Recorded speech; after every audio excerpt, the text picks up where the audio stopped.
नमस्कार, दीपास किचन मध्ये आज आपण श्रीकृष्ण जन्माष्टमी निमित्त सुदामा बर्फी बनवतोय। तुमचा विश्वास बसणार नाही, कच्च्या पोह्यामध्ये गूळ घालून अगदी पौष्टिक असणारी 8 ते 10 दिवस टिकणारी ही सुदामा बर्फी आज आपण तयार करतोय। अगदी घरच्या साहित्यामध्ये बनवून तयार होते आणि 15 ते 20 मिनिटांमध्ये बर्फी अगदी बनली सुद्धा जाते। चला तर मग वेळ न घालवता आपण रेसिपीला सुरुवात करूयात। पोह्याची बर्फी बनवण्यासाठी मी इथे गॅसवरती एक कढई ठेवलेली आहे। आता यामध्ये आपण 1 वाटी इतकं दूध घालायचं आहे। ज्या वाटीने मी दूध घेतलं आहे अगदी त्याच वाटीने स्वच्छ असे निवडून घेतलेले 1 वाटी इतके आपण यामध्ये पोहे घालायचे आहेत। आता याला दुधामध्ये अगदी व्यवस्थित असं आपण मिक्स करून घेऊयात। गॅसची फ्लेम ही मीडियम ठेवायची आहे आणि असेच आपण दुधामध्ये हे पोहे थोडे शिजवून घेणार आहोत। तर तुम्ही ते बघू शकता, काही मिनिटांमध्येच यामधील दूध असं आटलेलं आहे आणि पोह्यामध्ये ते ऍब्सॉर्ब झालेलं आहे। आता थोडंसं परत एकदा त्याला आपण असं हलवून घेऊयात आणि यावरती झाकण ठेवून अगदी 2 ते 3 मिनिटांकरता बारीक गॅसवरती असंच ठेवूयात।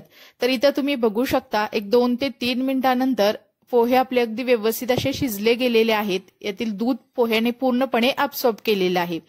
आता आपण हे शिजून घेतलेले पोहे असेच थंड करून घेऊयात। एक 5 ते 7 मिनिटांनंतर पोहे आपले अगदी व्यवस्थित असे थंड झालेले आहेत। आता हे आपण मिक्सरच्या भांड्यामध्ये काढून घेऊयात। आता यामध्ये आपण अर्धी वाटी इतका किसून घेतलेला गूळ घालायचा आहे। तर आज ही अगदी पौष्टिक असणारी आणि श्रीकृष्णाला प्रिय असणारी पोह्याची बर्फी बनवतोय।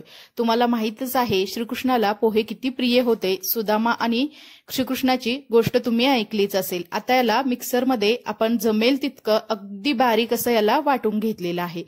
तर इथे गूळ आणि पोहे याची मस्त अशी फाईन पेस्ट बनली गेलेली आहे। इथं मी तुम्हाला एकदा चमच्याच्या साह्याने दाखवते। आता आपण इकडे गॅसवरती एक पॅन गरम करायला ठेवलेला आहे। पॅन आपला हलकासा गरम झाला की त्यामध्ये 1 चमचा इतकं घरगुतीच तूप घातलेलं आहे। हे तूप चांगलं वितळलं गेलं की त्यामध्ये आपण अर्धी वाटी इतका सुक्या खोबऱ्याचा किस घातलेला आहे। जर तुमच्याकडे डेसिनेटेड कोकोनट असेल तर ते सुद्धा तुम्ही वापरू शकता किंवा ओला नारळ असतो तो सुद्धा बारीक असा किसून यामध्ये घालू शकता। त्यामुळे सुद्धा ही बर्फी अगदी चविष्ट एकदम मस्त अशी बनली जाते। आता आपण हे सुकं खोबरं अगदी लालसर होईपर्यंत बारीक गॅसवरती याला चांगलं भाजून घेतलेलं आहे। तर तुपामध्ये भाजल्यामुळे याला एक मस्त अशी चव येते।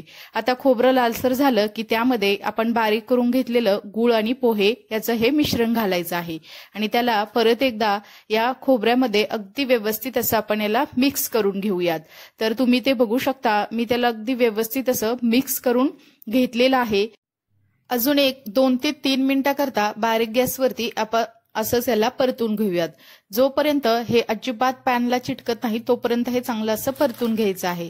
तर तुम्ही ते बघू शकता, यामध्ये मी अगदी चिमूटभर इतकं मीठ घातलेलं आहे। तसेच 1 चमचा इथे वेलची आणि जायफळची पूड घातलेली आहे। हे वेलची मी मिक्सरमध्ये साखरेमध्ये बारीक करून घेतली होती। आता हे अगदी व्यवस्थित असं या मिश्रणामध्ये आपण मिक्स करून घेऊयात, त्यामुळे याला एक छान अशी टेस्ट येते। तर इथे तुम्ही बघू शकता अगदी मऊसूत असं हे मिश्रण झालेलं आहे आणि अजिबात हे पॅनला चिटकत नाही, एकदम ते चांगलं असं सुटलं गेलेलं आहे। आता आपण यातील एक थोडासा तुकडा काढून याचा एक गोळा बनवून बघूयात। अगदी सहजपणे हा गोळा बनला गेलेला आहे, म्हणजे हे मिश्रण बर्फीसाठीचं बनवून आपलं तयार झालेलं आहे। आता आपण दुसऱ्या एका मोठ्या डिशमध्ये याला खाली असं तूप लावून घ्यायचं आहे। तर तुपामुळे खाली बर्फी अजिबात चिटकत नाही, अगदी व्यवस्थित अशी निघते आणि गरम गरम असतानाच हे मिश्रण आपण या प्लेटमध्ये चांगलं असं पसरून घेऊयात। सुरुवातीला हे थोडंसं गरम आहे, त्यामुळे मी स्पॅच्युलीच्या साह्यानेच याला असं व्यवस्थित असं सेट करून घेणार आहे। परंतु थोडंसं हाताला सोसवेल असं झालं की थोडंसं वरून सुद्धा व्यवस्थित असं हे मिश्रण सेट होण्यासाठी आपण हाताने सुद्धा थोडंसं थापून घ्यायचं आहे। तर तुम्ही ते बघू शकता, मी त्याला असं थोडंसं वरून असं हलक्या हाताने थोडंसं एकसारखं असं याला तयार करून घेतलेलं आहे। तर आता आपण इथे हे आपलं तयार झालेलं हे मिश्रण असंच आपण सेट होण्यासाठी फ्रीजमध्ये साधारणतः एक 15 ते 20 मिनिटांकरता असंच ठेवून देणार आहोत। तर एक 15 ते 20 मिनिटांनंतर तुम्ही ते बघू शकता, फ्रीजमधून मी ही प्लेट बाहेर काढलेली आहे। अगदी व्यवस्थित असं हे बर्फीचं आपलं बेस सेट झालेलं आहे। आता आपण याला कट करून घेऊयात। बर्फी तुम्ही हव्या त्या आकारामध्ये कट करू शकता।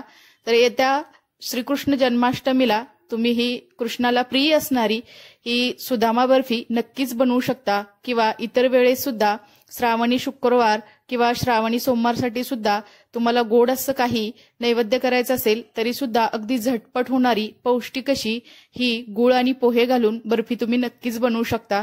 तरी ते मी तुम्हाला एक बर्फी यातील काढून दाखवलेली आहे, अगदी मस्त अशी बनलेली आहे।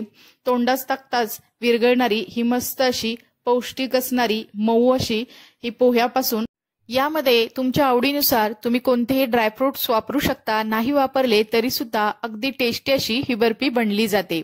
आज आपण यामध्ये अजिबात साखरेचा वापर केलेला नाही, गुळ आणि पोह्यापासून ही पौष्टिक असणारी बर्फी बनवलेली आहे। यामध्ये खोबऱ्याचा वापर केल्यामुळे त्याला एक छान अशी टेस्ट सुद्धा आलेली आहे।